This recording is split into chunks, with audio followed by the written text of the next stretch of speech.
how is your process to either store those ideas in your brain, no taking naps? How do you do it? Because I think it's so important for the creator to have that sort of database, if you want to put it that way. Yeah, I would say the model that makes the most sense to me comes from Charlie Munger, which is to have like a lattice work of mental models. And the idea is, well, there are a few thoughts here, but I think the main thing is ideas in isolation don't really stick that well. Like it's kind of like memorizing dates in, seventh grade history. It's like, oh, this person was born at this day and whatever. Like, I don't really give a shit about this. So like, I can't retain that knowledge for more than the test. But when you can connect the pieces together and like, oh, I learned about this economic theory and that connects to my personal experience with this, and that, this business's decision suddenly makes sense. So you build this like lattice work of things that connect to each other. I think that reinforces everything in your mental kind of neural network. And I think that's been the most effective way for me.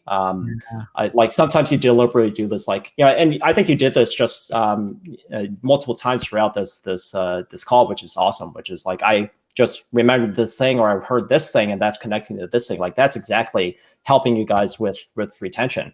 And I think if you try to do that actively, like when you read a book, don't just kind of read it and gloss over it, but like actively think, what is the main point of this chapter? How does this connect to my experience?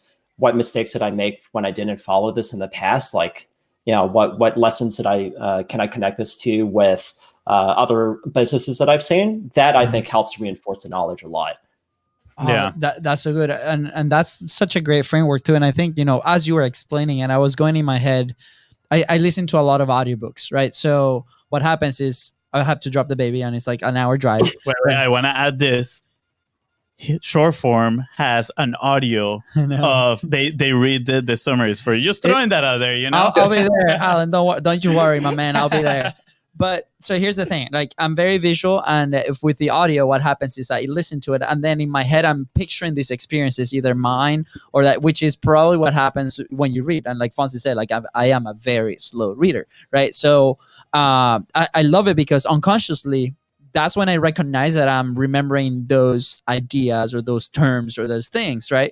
Because I am attaching them to an experience. So now that you put it in a framework form, we're like, oh, sweet. Now consciously, I can now purposely, okay, what is the experience that I can relate to this lesson because it means so much, and then do that repeatedly, and it's amazing with every piece of content that we might consume.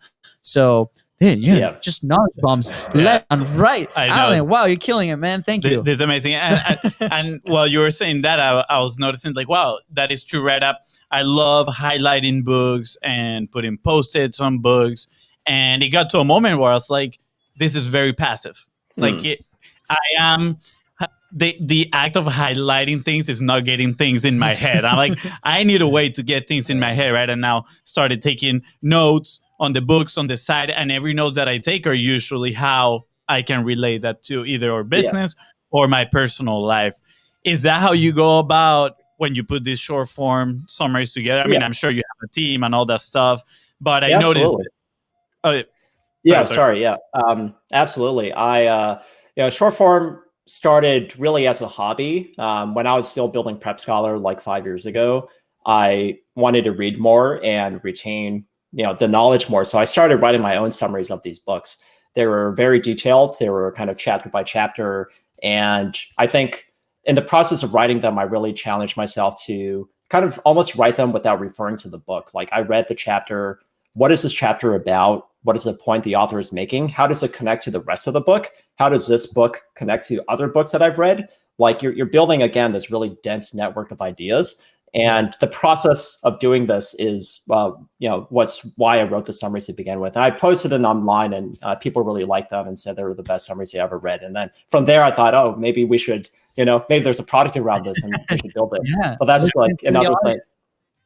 But I think like it does require active effort. It's kind of like the mental equivalent of eating vegetables. Like, it's good for you, but it does take energy. And at the end of the day, a lot of people would rather watch Netflix than, read the book and think hard about it. It is hard. You have to build a habit around it. It's like any other habit. But if you do it regularly, it yields massive dividends, I think, for your life.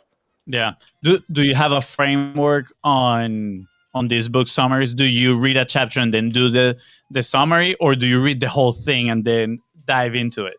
Yeah, typically, what I did myself and our writers, what they do is our standard is chapter by chapter, and the reason is that each chapter is usually a pretty good like modular piece of information, and by the time you finish the book, you forget often what the first chapter was about. Yep. So there's you may know about like spaced repetition theory and how like once you learn something, you should exercise that information immediately, and then that like locks it in for you. And then you want to space out the kind of like recall in kind of like a Fibonacci sequence. Like you want to review it the day after, and then 2 days after, 3 days after, 5 days after. That's only for like really hardcore if you want to memorize stuff. Yeah. But you get the general concept. Like after you read something, it's the best time to, I think, act on it and actively think about it is right after reading it.